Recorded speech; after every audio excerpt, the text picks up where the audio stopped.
कहानी एक ऐसे घर से जहां शादी का माहौल है, लेकिन टेंशन और शांति इतनी कि शादी का घर किसी जंग के मैदान जैसा दिख रहा था। अरे जैसा मर्जी डेकोरेशन कर दो, पैसों की चिंता मत करो। इतना पैसा जब लड़के वालों को दे दिया तो फूल वालों को देने में मुझे क्या दिक्कत है? अरे धीरे बोलो ना, साफ लग रहा है कि फ्रस्ट्रेटेड हो। अरे तुम तो चुप ही रहो। एक बेटी संभाल नहीं पाई। सारा दिन मैं काम पर जाता था, सोचता था घर पर बच्चों को अच्छे से संस्कार मिल रहे होंगे, लेकिन नहीं, मैडम को तो अपनी किटी और फैशन से फुर्सत मिले तब ना। माँ चुपचाप वहां से चली जाती है। समझ में नहीं आता कि आखिर शर्मा खानदान में हो क्या रहा है। कल तक चिड़िया सी फुदकने वाली शीना की शादी यूं अचानक एक मोटे काले लड़के से क्यों हो रही है? शीना कमरे में हाथ में गुड़िया लिए बोलती है, मेरे साथ जो हो रहा है ठीक हो रहा है। तुम तो सब जानती हो, साहिल मेरे लिए भगवान है। अब जब वो ही नहीं मिला तो फिर कोई भी हो, जिंदगी ही तो जीनी है, जी लेंगे। बाहर शीना की बुआ किसी से बात करती है। अरे मोटा नहीं, उसे तो खाते पीते घर का कहते हैं। अब ओबेरॉय का नाम भी किसी को बताने वाली बात है। उनका इकलौता लड़का तो करोड़ों की सामी तो है ही। अरे हमारी शीना बिटिया तो रानी बनेगी, रानी।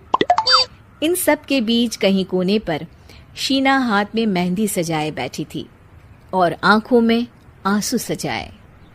और वो समय भी आ जाता है जब शीना मंडप के नीचे हाथ में वरमाला लिए खड़ी होती है, लेकिन तभी अफरा तफरी मच जाती है। कोई कहता है, अरे लड़के की माँ को हार्ट अटैक आ गया। अरे अच्छी खासी थी, कैसे हो गया? अरे कहते हैं ना, किसी किसी लड़की के पैर अच्छे नहीं होते। हो सकता है कि मनहूस है ये लड़की। शीना पास खड़ी सब सुन रही थी। फिर शीना अपने कमरे में आ जाती है। शादी ये कहकर नहीं होती कि लड़की मनहूस है। अब लगातार शीना के लिए लड़के देखने आते, लेकिन आस पड़ोस या किसी के कहने पर शादी हर बार टूट जाती। लेकिन एक दिन, अंकल, मैं काफी दिनों से आपसे मिलने की कोशिश कर रहा था, लेकिन हिम्मत नहीं हो पा रही थी। अरे बेटा, हिम्मत तो हमारी टूटी पड़ी है। वैसे कौन हो तुम? अब मेरा नाम साहिल है अंकल। मैं शीना से प्यार करता हूँ और उसी से शादी करना चाहता हूँ।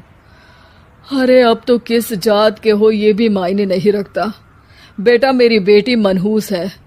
ये सब कहते हैं कि इसीलिए उसकी शादी नहीं हो पा रही। अगर तुम शादी करने को तैयार हो तो ठीक है। शीना की शादी साहिल से हो जाती है। अगले दिन साहिल की माँ का देहांत हो जाता है और एक बार फिर लोग शीना को अपशकुनी कहने लगते हैं।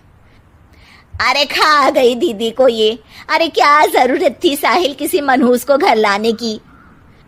पर बुआ, माँ की तो तबीयत पिछले कई साल से खराब थी। डॉक्टर्स ने जवाब दे दिया था। क्या पता ये भी उनका सौभाग्य हो कि वो बहू का मुंह देख पाई। अरे बहू का मुंह देख पाई, या ये कह लो कि बहू का मुंह देखते ही स्वर्ग लोक सिधार गई। खैर, हमें क्या, घर तुम्हारा है, हम तो चले। अब शीना को खुद पर ही शक होने लगता है कि कहीं सच में वो अपशकुनी तो नहीं। साहिल, हम दोनों की शादी नहीं हुई होती तो अच्छा था।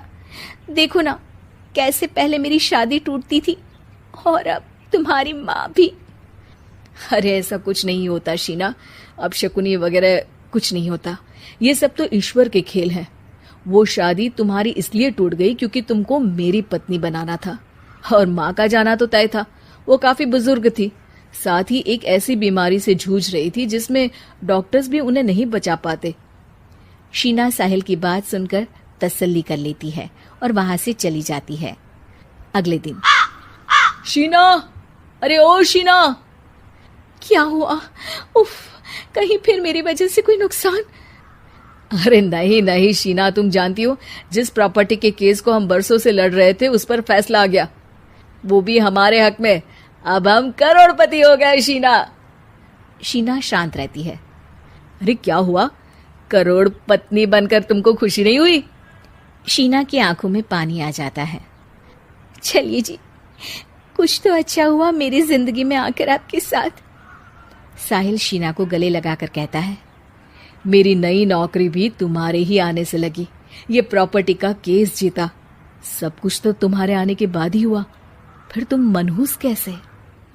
ये सुनकर शीना खुश हो जाती है।